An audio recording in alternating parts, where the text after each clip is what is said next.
तज्जयति परं ज्योति समं समस्तैरनन्तपर्यायै दर्पणतलैव सकला प्रतिफलति पदार्थमालिका यत्र। 10 लक्षण महापर्व के दूसरे दिन आज हम सभी यहाँ एकत्रित हुए हैं। उत्तम मार्दव का आज दिन है। उत्तम मार्दव की दोपहर की बेला में हम सभी आज यहाँ मंदिर जी में विराजमान हैं। जैसा कि मैंने कल बताया था कि आज का जो विषय है संपूर्ण जिनागम का सार, पूरे द्वादशांग का सार, मतलब जो भगवान ने बताया दिव्य ध्वनि में, द्वादशांग में जो जो चीज़ें आई, गणधरों ने जो जो चीज़ें गूंथी, आचार्यों ने इतने ग्रंथ लिखे, इतने अपार ग्रंथ होंगे अभी हमारे मंदिर में, उन सब का सार मात्र 2 लाइनों में। भाई ये सुन के हमें अंदर से प्रफुल्लित हो उठना चाहिए कि इतना बड़ा जैन शासन, इतने सारे जैन ग्रंथ, आप गिनने बैठेंगे ना आप आज कि भारतीय ज्ञानपीठ दिल्ली ने कितने जैन ग्रंथ छापे हैं, तो गिन नहीं पाएंगे उंगलियों पे। किताबें खोलनी पड़ेगी, ऑनलाइन सर्च करना पड़ेगा कितने कितने ग्रंथ हैं।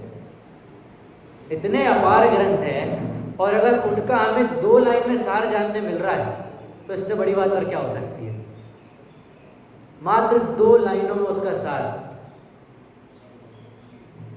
पुरुषार्थ सिद्धि उपाय, जिस ग्रंथ का भी हम सभी ने मंगलाचरण किया, पुरुष के अर्थ की सिद्धि का उपाय।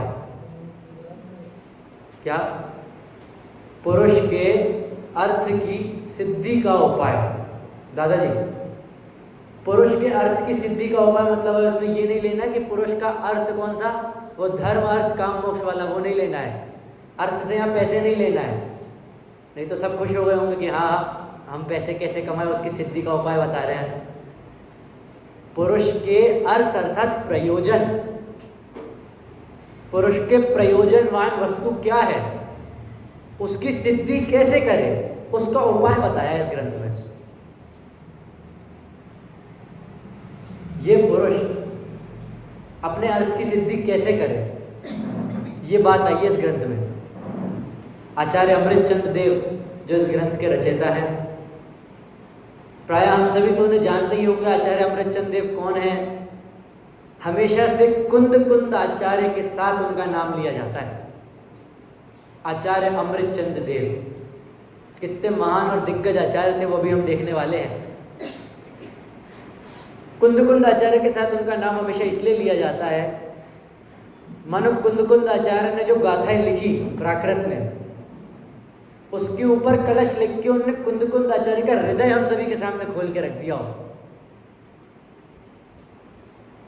कभी घर में कुछ ऐसी बात होती है ना कि आपसे किसी ने कुछ बोला, आपको समझ में नहीं आया, दूसरा इंसान आके आपको वही बात एकदम इतनी सरलता से समझा के चला जाएगा कि आप बोलोगे अरे इससे सरल तो कुछ है ही नहीं। उसी प्रकार का काम अमृतचंद आचार्य ने किया है। जिस काल में कुंद आचार्य ने समय सार, नियम सार आदि 84 पहाड़ लिखे, उस काल के लोगों को तो वो समझ में आता था। उसके आगे आगे लोगों की बुद्धि थोड़ी कम होने लगी। ये देखते हुए अमृतचंद आचार्य ने अनेक गाथाओं का संकलन, अनेक गाथाओं को उठा के उनके ऊपर कलश लिखे। आप उनके कलश पढ़ेंगे तो उनके कलश में भी जो भी हमने मंगलाचरण में पढ़ा ना, तज्जयति परम ज्योति, उस परम ज्योति को वो नमस्कार करते हैं। कौन सी परम ज्योति? केवल ज्ञान रूपी परम ज्योति। केवल ज्ञान को परम ज्योति की उपमा दी है कि केवल ज्ञान से ज्यादा और कुछ प्रकाशमान नहीं है इस जगत में। तो केवल ज्ञान किनको होता है? अरिहंत और सिद्धों, मतलब पूर्ण दशा। कभी कभार हम भक्ति में लाइन गाते हैं ना, हमें तो पूर्ण दशा ही चाहिए। तो पूर्ण दशा ऐसी थोड़ी मिल जाएगी। वो परम ज्योति केवल ज्ञान प्राप्त करने के बाद मिलेगी। जो भी हमने मंगलाचरण करा उसमें उन्होंने उसी केवल ज्ञान रूपी परम ज्योति को नमस्कार करा, जो तीर्थंकर देवों को, सिद्ध परमेष्टियों को अरिहंत परमेष्टियों को, जो केवल ज्ञान रूपी ज्योति है, उसको नमस्कार करो। चलिए अपन अभी आचार्य अमृतचंद्र की ओर वापस चलते हैं। जैसा कि मैंने कहा कि कुंदकुंद आचार्य के साथ हमेशा, जयेश जी, कुंदकुंद आचार्य के साथ हमेशा अमृतचंद्र आचार्य का नाम लिया जाता है। क्यों? कुंदकुंद आचार्य ने समयसार लिखा, तो अमृतचंद्र आचार्य ने उसकी टीका क्या लिखी? आत्मख्याति। हमारी आत्मा की ख्याति लिखी उनने। कुंदकुंद आचार्य ने प्रवचन सार लिखा, तो उस पर उनने क्या लिखी? तत्व प्रदीपिका। पंचास्तिका कुंदकुंद आचार्य ने लिखा, तो अमृतचंद्र आचार्य ने उसके ऊपर क्या लिखा? समय व्याख्या। जो ग्रंथ कुंदकुंद आचार्य ने लिखे, उन ग्रंथों के ऊपर हमें अमृतचंद्र आचार्य की टीका देखने मिलती है। देखिए, अमृतचंद्र आचार्य के बारे में अगर हम और जाने तो उनकी स्वतंत्र रचनाएं, ये तो हमने टीकाओं के बारे में बात करी, उनकी स्वतंत्र रचनाएं हम देखें तो तत्वार्थ सार नाम का हमें ग्रंथ देखने मिलता है। पुरुषार्थ सिद्धि उपाय, जो जिसके आधार से आज हम द्वादशांग का सार समझेंगे, पूरे जैन दर्शन का सार समझेंगे। कितनी लाइनों में? 2 लाइनों में। पीछे पुरुष वर्ग कितनी लाइनों में? अगर वो 2 लाइन आपको याद हो गई ना, बस फिर नैया पार है। क्यों? पूरे जिनागम का सार 2 लाइनों में। हाँ, पूरे जिनागम का सार 2 लाइनों में। देखिए क्या इनकी स्वतंत्र रचना हम देख रहे थे। तत्वार्थ सार जो तत्वार्थ सूत्र जी ग्रंथ है, उसके ऊपर इनने पद्यात्मक शैली में तत्वार्थ सार लिखा है। पुरुषार्थ सिद्धि उपाय क्या ग्रंथ है? हम श्रावकों की डे टू डे लाइफ में हमारी दिनचर्या हमें किस प्रकार व्यतीत करनी चाहिए, क्या हम सुबह से लेकर रात तक किस प्रकार का आचरण पालन करें, इस प्रकार की पूरी बात आई है इस ग्रंथ में। आप कहेंगे भाई आचार्य के बारे में तो कुछ बताओ। ये तो आप सबको भी पता होगा कि जैन आचार्यों की एक सबसे बड़ी क्वालिटी रही है कि वो कभी खुद के बारे में नहीं लिखते थे। बहुत कम आपको जैन आचार्यों के बारे में उनने खुद से लिखा हो ऐसा मिलेगा। हम लोग ढूंढ के परेशान हो जाते हैं, पर कभी उनके खुद के हाथ से, खुद के द्वारा लिखी गई कोई चीज़ नहीं मिलती। ये उनकी लघुता है। अमृतचंद्र आचार्य की लघुता देखनी है ना, पुरुषार्थ सिद्धि उपाय के आखिरी में देखिए क्या लिखा उनने? वर्णों से पद बने, पदों से वाक्य बने, और वाक्यों से ऐसे महान शास्त्र बने, इसमें मैंने कुछ नहीं किया। इतने पूरे ग्रंथ लिख दिए और उसके बाद क्या बोले दादाजी? मैंने कुछ नहीं किया। क्या? जो वर्ण आदि होते हैं वो मिलके क्या बने? पद बने। पद मिलके क्या बने? वाक्य बने। और वाक्यों का समूह क्या हुआ? तो ये शास्त्र हुआ। और यहाँ हम जरा सा कुछ काम न करते कि हमें हमारा नाम कहाँ है। मैंने कई जगह ऐसा देखा है, किसी मोहल्ले में कोई पार्क होता है या कुछ होता है, वहाँ बोला कि भाई मोहल्ले के पार्क में हमें कुर्सियाँ लगवानी है। कुर्सियों पे नाम लिखाएगा? हाँ लिख देंगे। हाँ तो मेरी तरफ से कुर्सी। भाई कहीं कुछ अच्छा काम हो रहा है या कहीं कुछ मंदिर का काम हो रहा है, इस काम के बाद नाम बोलोगे कि नहीं? हाँ बोलेंगे ना। हाँ फिर मेरी तरफ से ले लो। अरे नाम के पीछे तो लोग जायदाद लुटा देते हैं। उन्हें पता बस चल जाए कि ये इतनी बड़ी सभा में मेरा नाम एक बार लिया जाएगा, हाँ लो 10 लाख लो, कितने चाहिए तुम्हें, बस नाम मेरा ढंग से लेना, और जो नाम मैं लिख के दूँ वो सारे नाम आने चाहिए। और यहाँ आचार्य ने इतनी महान चीजें लिख दी, इतने महान महान ग्रंथ लिख दिए, और उन्हें खुद के नाम की रंच नहीं पड़ी। इतने बड़े बड़े ग्रंथ लिखते। लघु तत्व विस्फोट नाम का ग्रंथ लिखा उनने, 24 तीर्थंकरों की भक्ति है उसमें। और ऐसा नहीं एक एक छंद में भक्ति खत्म है, अनेक अनेक छंद एक एक तीर्थंकरों की भक्ति में। और ग्रंथ का नाम क्या है? लघु तत्व विस्फोट। कि तत्वों का स्फोट करा है मैंने कैसे? लघुता से, लघु प्रकार से। पूर्णता से तो मैं भी नहीं कर सकता। क्यों? क्योंकि वो तो वीतराग सर्वज्ञ देव के ज्ञान में झलकता है। मुझे तो जितना पता है मैं बस उतना आप सभी के समक्ष रखता हूँ। इतने महान कार्य करने के बाद भी उनके हृदय में इतनी लघुता है, और यहाँ हम लोग दिन रात राग रंग में रचे पचे हैं, फिर भी लघुता का ल भी नहीं है। कोई बोल दे कि अरे अरे आप काम करा दो ना, आपको नाम से क्या? अरे ऐसे कैसे?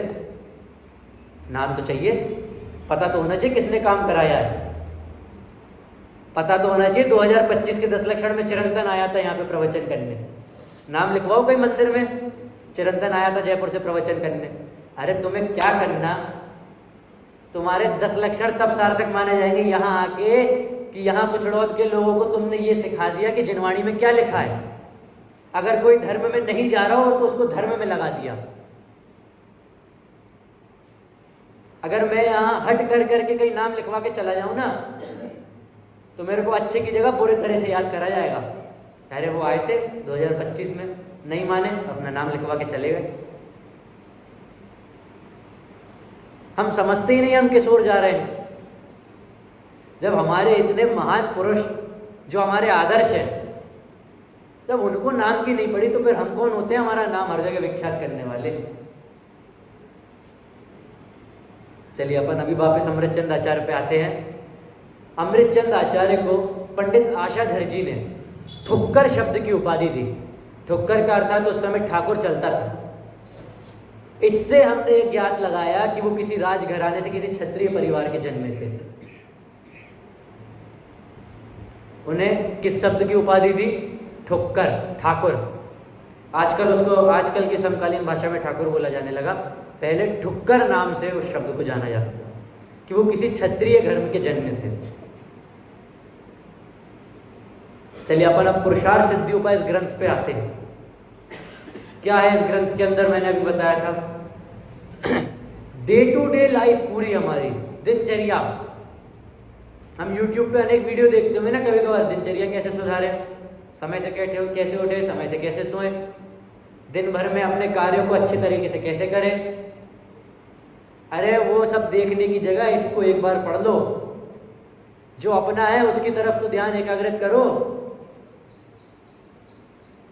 अहिंसा, निमित्त उपादान, स्यादवाद, अनेकांत, द्रव्यार्थिक पर्यार्थिक नय, निश्चय व्यवहार नय, अनेक अनेक विषयों को निश्चय व्यवहार की शैली से इस ग्रंथ में परोसा है। आप तो कह रहे थे आचरण का ग्रंथ है। अरे तो आचरण मतलब यही थोड़ी होता है कि सुबह 6 बजे उठो, 6:05 पे व्यायाम करो, 6:10 पे नहाने जाओ, 6:15 पे नहा धो के तैयार होकर मंदिर चले जाओ। अरे उसमें हमारे भाव कैसे होने चाहिए वो भी तो मुख्य है। कल दोपहर के प्रवचन में अभिप्राय की बात आई थी ना, अभिप्राय की मुख्यता भी तो है। बाहर कुछ और कर रहा हूं, मन में कुछ और चल रहा है, उससे क्या हो जाएगा? उससे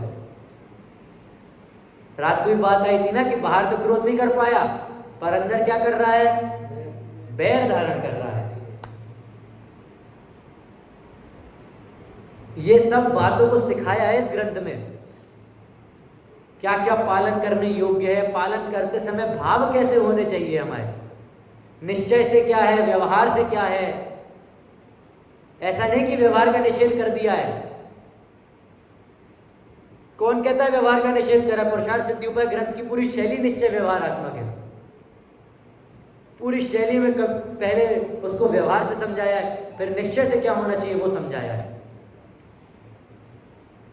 देखिए यह ग्रंथ लगभग 1000 वर्ष पहले लिखा गया था अमृतचंद आचार्य द्वारा।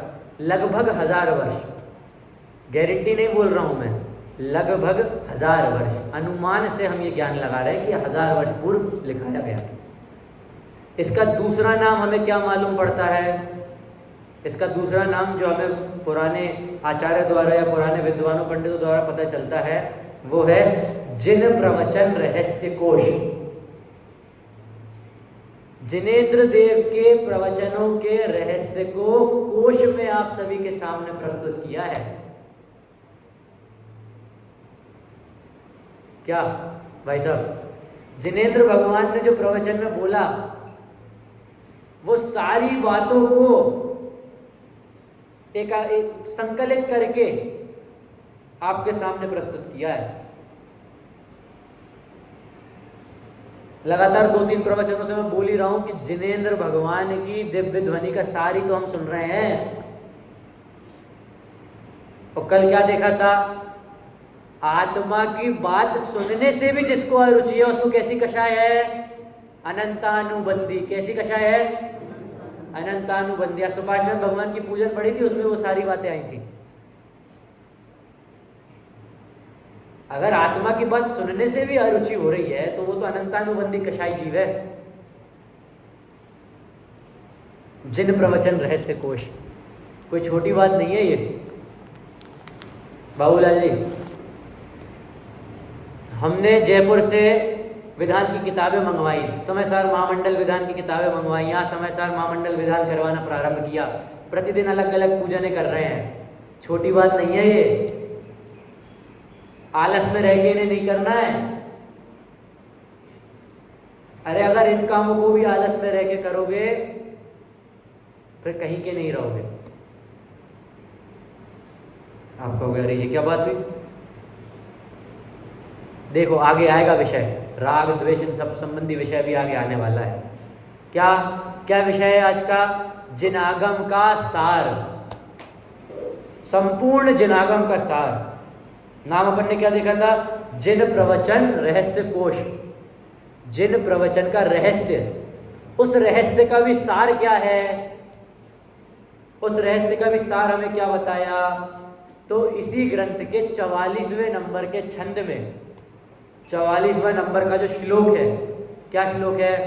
अप्रादुर्भावा खलु रागादीनां भवत्यहिंसेति तेषामेवोत्पत्ति हिंसेति जिनागमस्य संक्षेपः। आया किसी को समझ में? क्या? हिंसेति जिनागमस्य संक्षेपः। अहिंसा ही जिनागम का संक्षेप है। क्या संक्षेप बताया एक वाक्य में? अरे बोलो आप लोग, क्या संक्षेप बताया एक वाक्य में? अरे अहिंसा प्रेमी जीव नहीं है क्या हम लोग? जैन जीव नहीं है क्या? क्या सार बताया? अहिंसा। शर्म आती है क्या आप लोगों को मंदिर में बोलने से? तो बोलिए, क्या सार बताया? अहिंसा। अहिंसा जिनागम का संक्षेप है, जिनागम का संपूर्ण सार है। अरे कैसी बात कर रहे हो आप? हमने तो अन्य धर्मों में भी सुना है, वो भी अहिंसा को मानते हैं। अन्य धर्म वाले की भी तो अहिंसा है। उनकी और हमारी अहिंसा में क्या अंतर है? हम कैसे मान लें कि हमारी अहिंसा ही सबसे अच्छी है? कैसे माने? तो आइए मनवाते हैं, थोड़ा इसमें संशोधन करते हैं। मैं आप सभी के लिए निकाल के लाया हूँ किस धर्म ने अहिंसा का क्या स्वरूप लिखा है। ऐसा नहीं कि किसी धर्म में अहिंसा नहीं स्वीकार करी गई है, हर धर्म में अहिंसा स्वीकार करी गई है। हर धर्म में, हर दर्शन में, अरे हर व्यक्ति अहिंसा स्वीकार करता है। किसी ना किसी बिंदु पे आके हर व्यक्ति अहिंसा को स्वीकार करता है। हमारे देश के राष्ट्रपिता कौन? महात्मा गांधी जी अहिंसा के समर्थक थे। हमेशा अहिंसा को साथ लेके चलने की बात करते थे। हम देश कैसे आज़ाद करेंगे? अहिंसा से। कैसे आज़ाद करेंगे? अहिंसा से। वो भी अहिंसा बता रहे हैं। उनकी और हमारी अहिंसा में क्या अंतर? देखिए, सबसे प्रथम अपन देखते हैं ईसाई धर्म में। ईसाई धर्म में हमें अहिंसा का क्या स्वरूप देखने मिलता है? वो कहते हैं कि अपनी तलवारों को मियानों के अंदर डाल के बंद कर दो। अगर उससे किसी को कुछ घात हुआ तो वो घात आपको आगे जाके लगेगा। क्या? पर के बारे में बात करिए। किसी को भी हिंसा ना पहुंचाओ, किसी भी परजीव को। तलवार को हमने उदाहरण लिया, किसी भी परजीव को किसी भी उपकरण से हिंसा ना पहुंचाओ। और क्या लिखा? कोई एक गाल पे थप्पड़ मारे तो दूसरा गाल आगे कर दो। कोई एक गाल पे थप्पड़ मारे दूसरा गाल आगे कर दो। और क्या? उनकी जो बाइबल नाम का ग्रंथ है उसमें क्या आया? लव दाई नेबर। क्या? अपने पड़ोसी को भी अपने समान प्रेम करो, जरा सा भी उससे हिंसा का भाव मत रखो। सिख धर्म क्या? सिख धर्म तो साहब बहुत पहले से ही यज्ञ आदि विधि में जो बलि दी जाती है ना, उसका विरोधी रहा है। उनके ग्रंथ उठाओगे आप सिखों के, उन ग्रंथों में आपको अनेक कहानी इसी संबंध में लड़ाइयों में मिलेगी कि क्या कहीं बलि हो रही थी, उनने देखा तो वहां लड़ाई हुई और उनने वो बलि बंद कराई।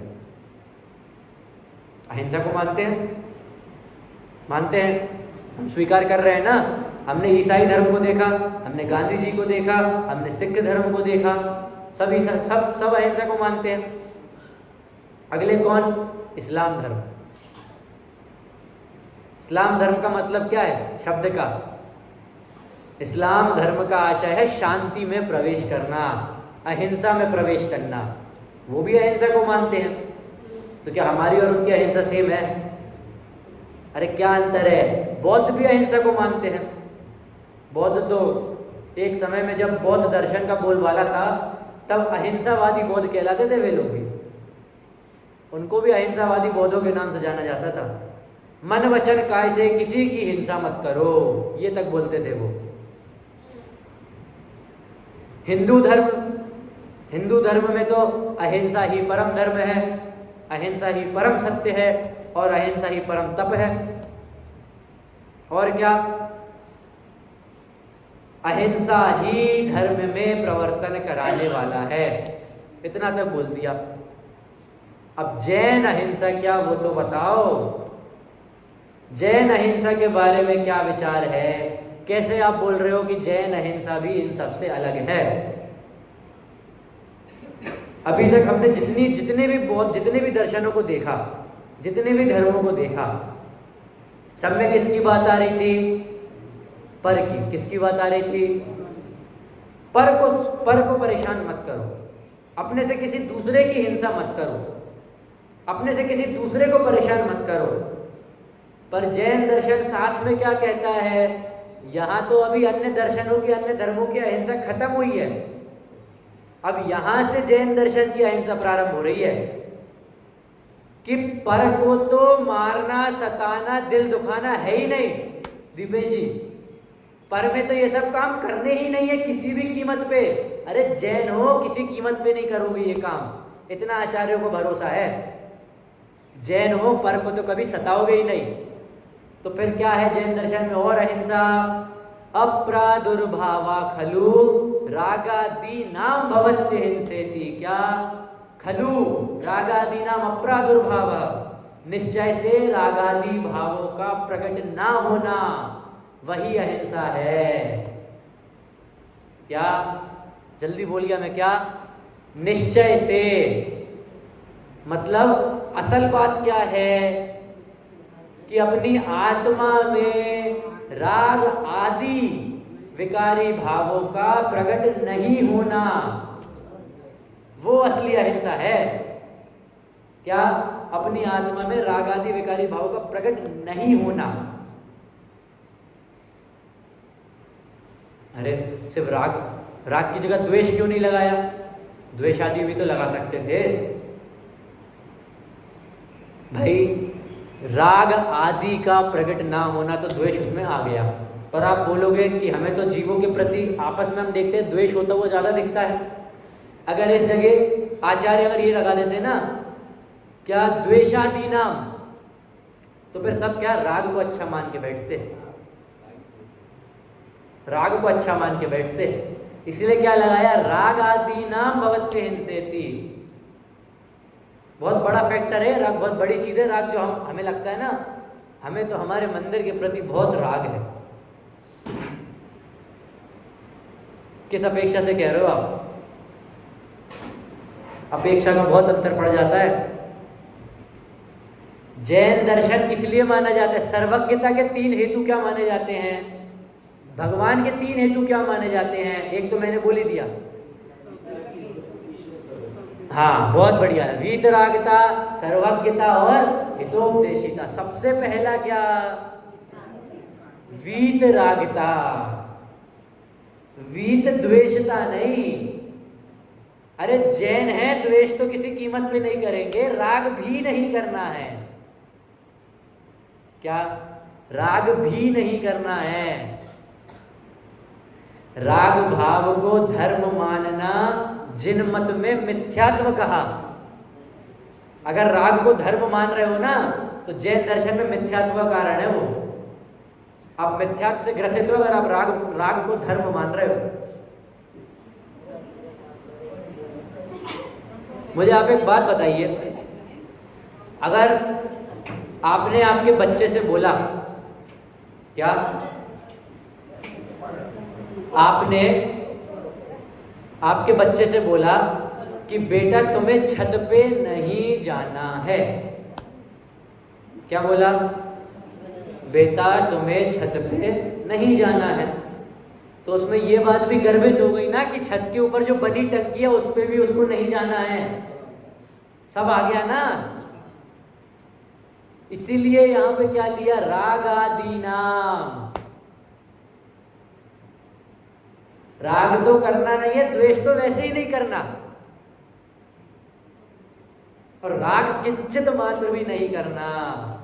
अरे दुनिया में हम जितनी भी लड़ाई होती देखते हैं ना, पूरी दुनिया में देख लो, आप कहीं भी उठा लो, कहीं भी देख लो, वो सारी लड़ाई राग के कारण ही होती है। आप कैसी बात कर रहे हो? लड़ाई तो गुस्से में आके होती है, गुस्सा द्वेष का रूप है। अरे गुस्सा किस चीज के ऊपर? किसी वस्तु के या किसी व्यक्ति के या किसी परिस्थिति पे ही तो गुस्सा आता है। और क्यों? जब वो चीज जैसी हम चाह रहे हो वैसी ना होकर उससे उल्टी हो रही हो। जिसमें मुझे राग है उस प्रकार का कार्य ना करके किसी और प्रकार का कार्य हो रहा हो, तभी तो गुस्सा उत्पन्न होता है। कि कल तो मुझे चंदा प्रभु भगवान की पूजन ही करनी है, और यहां से हमने सिद्ध भगवान की पूजन करा दी। तो चंदा प्रभु भगवान की पूजन से राग था ना, उसी कारण तो फिर हमारे प्रति द्वेष उत्पन्न हुआ कि अरे हमें तो चंदा प्रभु भगवान की बोली थी, हमने सिद्ध की करा दी। अरे चंदा प्रभु सिद्ध भगवान में नहीं आए क्या? है गुणस्थान अतीत नहीं होगा क्या चंदा प्रभु भगवान? सिद्ध परमेष्टियों में ही तो गिनाते हैं। क्या दुनिया में जितनी लड़ाई होती है किसके कारण होती है? ये बात आप लोग मन में घुसा लीजिए अच्छे से। किसके कारण होती है? राग के कारण। लौकिक जीवन में हम देखें तो 3 शब्द हमें देखने मिलते हैं, जर, जोरू और जमीन। इतिहास को भी उठाए तो अधिकतर इन्हीं पे हमें लड़ाइयां देखने मिलती हैं। क्या? जर मतलब क्या होता है? धन। धन के तो हमें अनेक किस्से पता होंगे कि धन के संबंध में जो लड़ाइयाँ हुई है। और क्या? धन। अब जोरू अर्थात स्त्री, पत्नी, इनका हम इतिहास उठाएं तो रामायण, हिंदू रामायण, महाभारत। महाभारत को तो हम जमीन के अंदर भी लेंगे। क्यों? आशुतोष राणा जी एक कवि हैं, उनने क्या छंद लिखा है? महाभारत की लड़ाई के शुरुआत में उन्होंने छंद लिखा है कि महाभारत की लड़ाई हुई क्यों? जब कौरव पांडव आमने सामने खड़े थे तो पांडवों ने क्या बोला? दो न्याय मगर तो आधा दो, पर उसमें भी यदि बाधा हो तो दे दो केवल 5 ग्राम, रखो धरती अपनी तमाम, हम वही खुशी से खाएंगे, परिजन पर हंसी न उठाएंगे। क्या मांगे? 5 गांव, 5 भाइयों को रहने के लिए 5 गांव। अरे एक घर में भी तो रह सकते थे, क्षत्रिय हैं हम, कैसे 5 अलग अलग गांव चाहिए?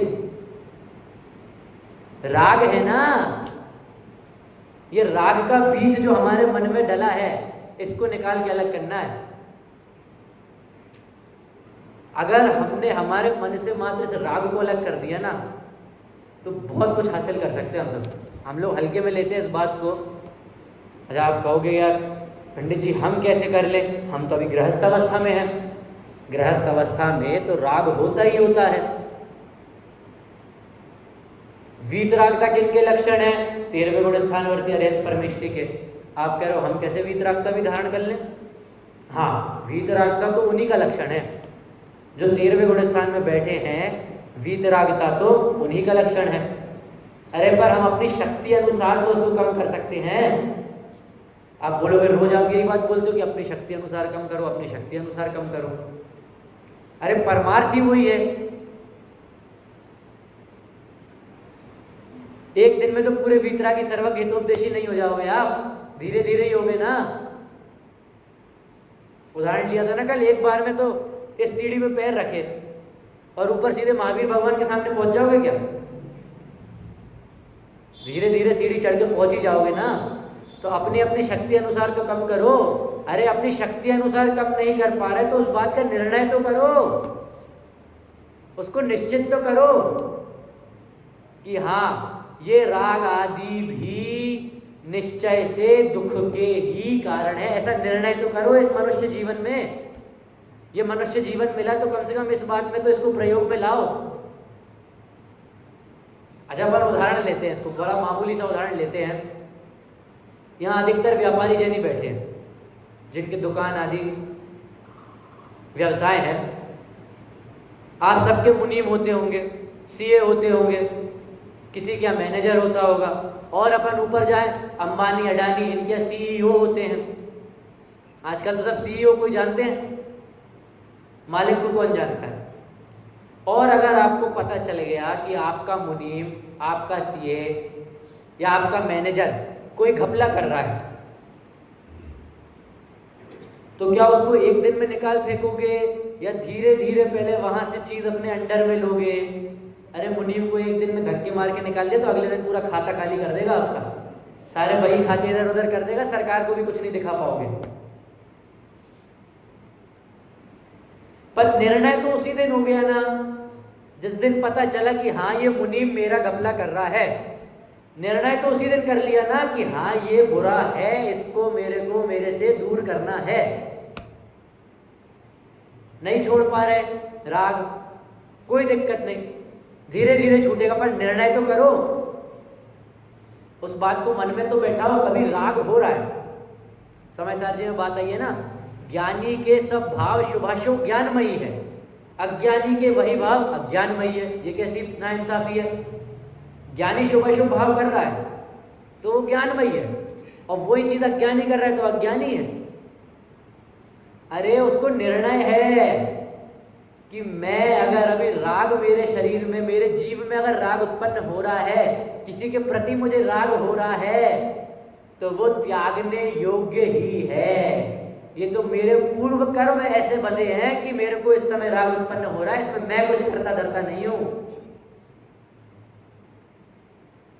पर हम किस में पड़े हैं? एक करता चिद हम यह में, मैं ही करता हूं, मैं ही सब कुछ चीजें करता हूं।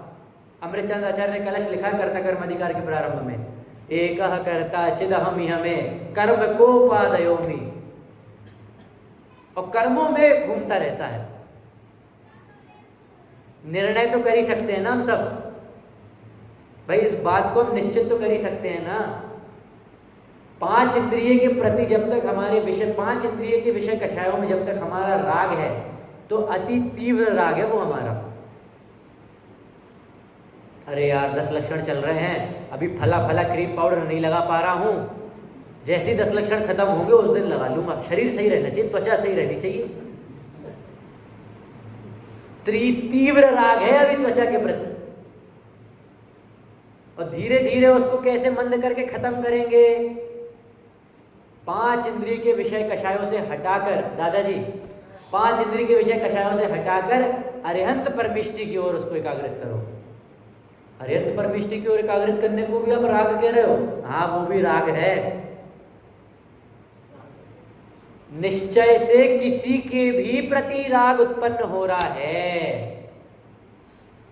तो वो हिंसा है, हिंसा की श्रेणी में आ जाएगा वो। अरिहंत परमिष्टि के प्रति आप राग कर रहे हैं तो फिर आपका राग मंद होगा, धीरे धीरे आपका राग मंद होगा। और फिर जिस दिन स्व के अंदर आप जाने लगे, परम पारिणामिक भाव, जो 5 भावों में परम पारिणामिक भाव कहलाता है, उसके प्रति जिस दिन आप एकाग्रित हो गए ना, ये राग भी नष्ट हो जाएगा। धीरे धीरे धीरे धीरे हम उसकी ओर आगे बढ़ रहे हैं। गृहस्थ अवस्था में है, एक साथ तो छोड़ नहीं सकते। अरे निर्णय तो कर सकते हैं। आप पे क्यों घटाऊं, मैं मेरे पे घटाता हूं। चलिए मान लीजिए मुझे कैंसर हो गया, आखिरी स्टेज का कैंसर है। आखिरी स्टेज नहीं तो चलिए अभी दूसरा स्टेज पकड़ लीजिए, ठीक है?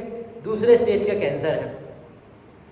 अब भले ही उसका इलाज मेरा 6 साल तक हो, पर निर्णय तो मेरा पहले दिन ही हो गया ना, जिस दिन मुझे पता चला कि हाँ मुझे कैंसर है तो मुझे इस कैंसर को मिटाना है। 6 साल इंतजार तो नहीं करा ना कि मिटाना है कि नहीं मिटाना है, पड़े रहते शरीर में कि नहीं पड़े रहते। अरे किसी भी कीमत में मिटाना है, इस प्रकार का निर्णय हुआ ना दादाजी। अंदर में ये बात निश्चित कर ली ना। दुकान पे बैठे हैं, आज मुझे दिन भर में इतना माल बेचना है, निर्णय कर लिया ना, सुबह निश्चित कर लिया ना। ऐसे ही हमें भी अंदर में निर्णय करना है। मैं ये नहीं कह रहा हूं कि आप आज से सारे राग छोड़ दो। घर पहुंचते अपने लड़के से है, तू मेरा लड़का नहीं है, मेरे को तेरे से राग नहीं रखना। अरे निश्चयाभासी कहलाओगे फिर आप। निश्चय को तो नहीं समझा, पर उसके उल्टे स्वरूप को ग्रहण कर लिया। निर्णय करना है बस हमें एक बार अंदर में, इस मनुष्य भाव में एक बार बस निर्णय कर लेंगे कि हाँ ये राग भी हेय है, ये भी छोड़ने योग्य है। क्या और क्या बात बताई? अप्रादुर्भावा खलु रागादीनां भवन्ति हिंसेति तेषामेव उत्पत्ति जिनसे जिनागमस्य तेषामेव उत्पत्ति हिंसेति जिनागमस्य संक्षेपः। क्या? निश्चय से रागादि भावों का प्रकट न होना यही अहिंसा है, और उन रागादि भावों का उत्पन्न होना हिंसा है, ऐसा जैन सिद्धांत का सार है। पूरे जैन सिद्धांत का सार है। क्या? पूरे जैन सिद्धांत का सार है।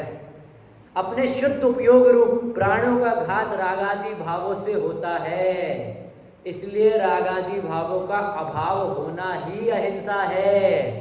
कितनी बड़ी भूल में है हम, जरा ध्यान तो दीजिए। क्या?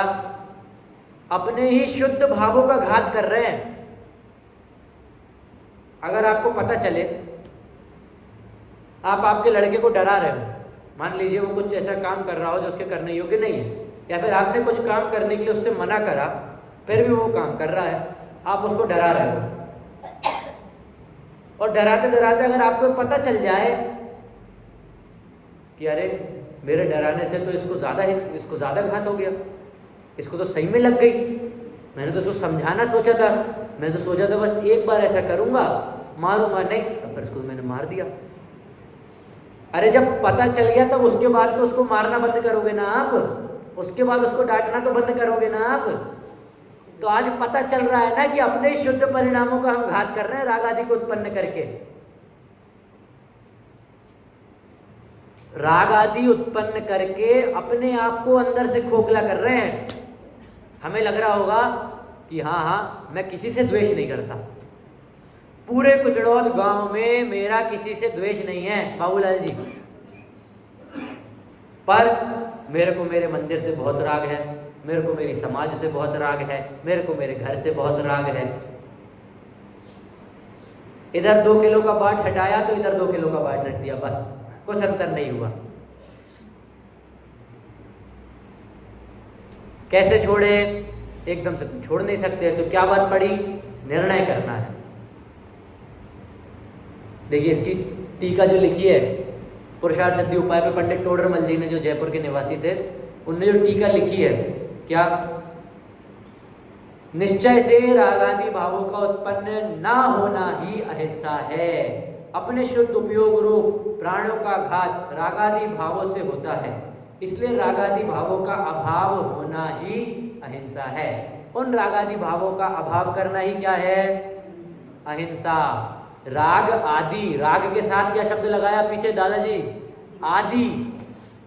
अब आदि से हमें क्या क्या लेना है? आदि शब्द से द्वेष, मोह, काम, क्रोध, मान, माया, लोभ, हास्य, शोक, जुगुप्सा, प्रमाद आदि समस्त विभाव परिणाम उसमें हमें ग्रहण करने हैं। क्या? आदि से क्या? राग तो हमने ऊपर समझा, द्वेष, किसी के प्रति अनिष्ट बुद्धि रखना, मोह, किसी में अपना ममत्व करना, काम, किसी के प्रति काम भाव उत्पन्न करना, मैथुन भाव उत्पन्न करना, क्रोध, किसी को बुरा जानकर उसके प्रति बैर भाव धारण करना, मान, मैं चौड़ा बाजार सकरा, क्या मान, इसकी चर्चा आज हम करेंगे। उत्तम मार्दव, इसकी चर्चा आज हम करेंगे।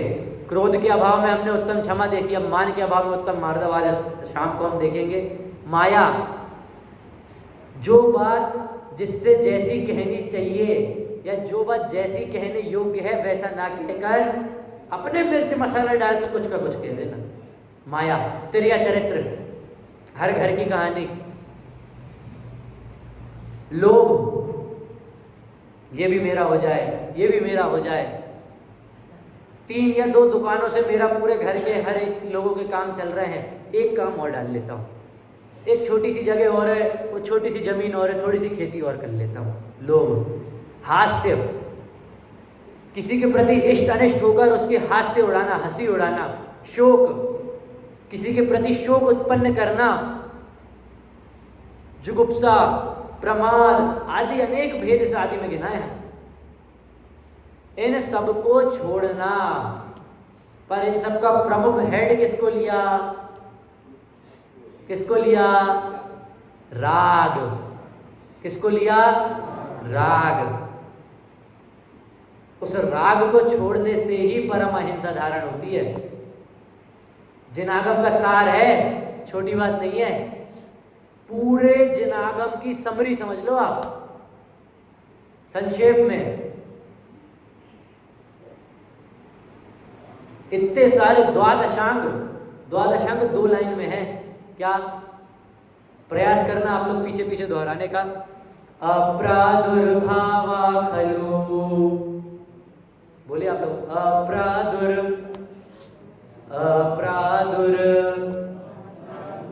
भावा खलु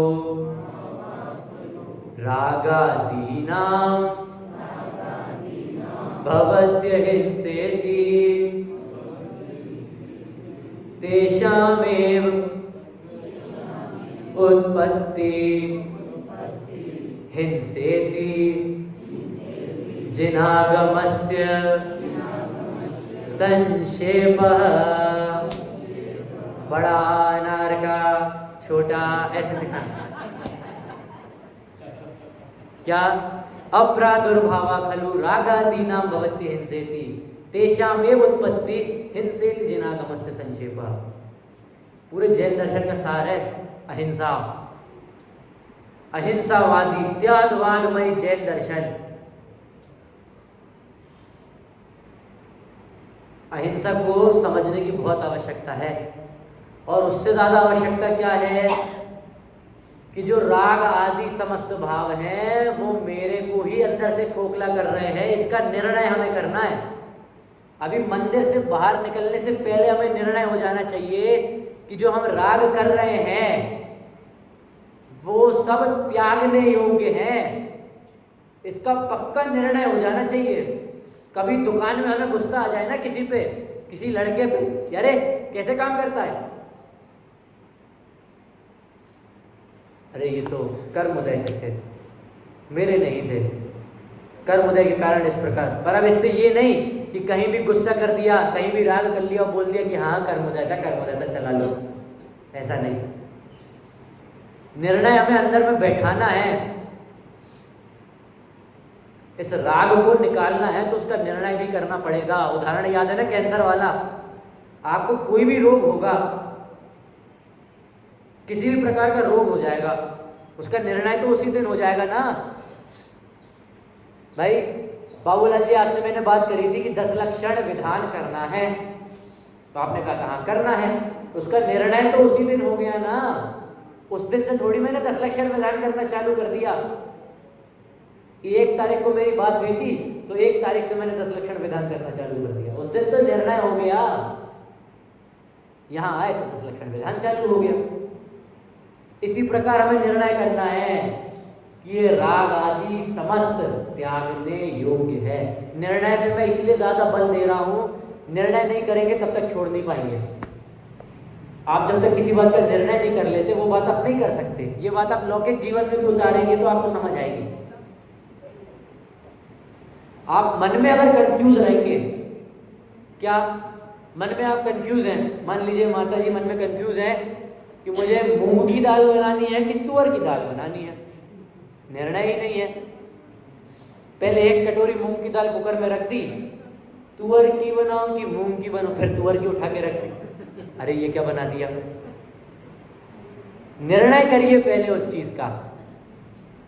राग आदि सब छोड़ने योग्य है।